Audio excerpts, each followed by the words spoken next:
Аптаптуу жайдын ысык күндөрүндө кондиционер биздин куткаруучубуз. Адамдар көп барган имараттарда желдеткичти орнотпосо чыдай алчу эмеспиз. Бирок көбүнчөбүз ысыктан келген соң кондиционердин температурасын туура эмес коюп алып, организмибизге залалка келтирип алабыз.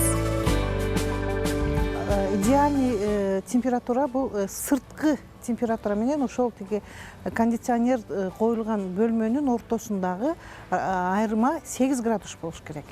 Мисалы, эшикте 30 болсо, минус 8 да, ошондой болуш керек. Бизде бирок мындайга Дубайга окшоп эле 18-23 деп ушундай кылып атпайбы? Бул туура эмес. Адистердин айтымында бүгүнкү күндө кондиционерди алган соң кардарылар туура эмес жайгаштырган учурлар көп болоорун айтышат. Адамдын ден соолугуна терс таасир тийгизгендигинин бирден бир себеби анын туура эмес жайгаштырып алгандыгынан дешет. Тандоодон биринчи кондиционердин баардыгы тең ден соолукка зыян эмес деп айта албайбыз. Муну туура колдонуп, биринчи койдурардын алдында келип адистерден бир сыйра маалымат алып, каяка койдурсак болот, кандай койдурсак болот, ошол жөнүндө маалымат алып коюу абзел да, зарыл болот.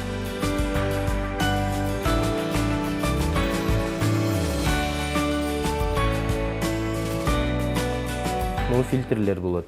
Муну бир жолу айына чыгарып, жууп, тазалап, салып коюшу керек да.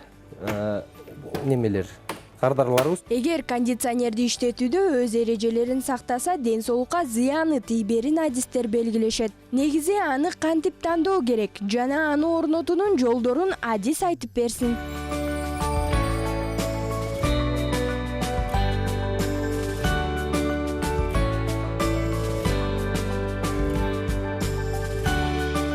Телевизордун үстүндө кондиционер болуп кала турган болсо, анда муздак аба адамга тийип калат, постоянный муздак аба. Анан адам ооруйт.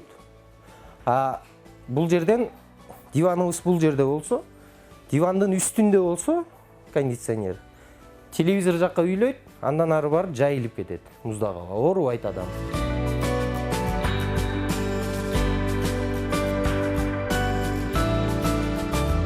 Кондиционердин пайдалуу жагы дагы бар. Мейлин температурада кармаш керек.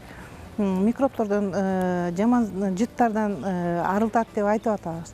Эгерде мындай режим менен кармап, эме болсо, эми мейлин температура кылып, сырткы температура менен комнатанын температурасы 8 градустан ашпаса, в принципе, көп убакытка чейин кармаса болот.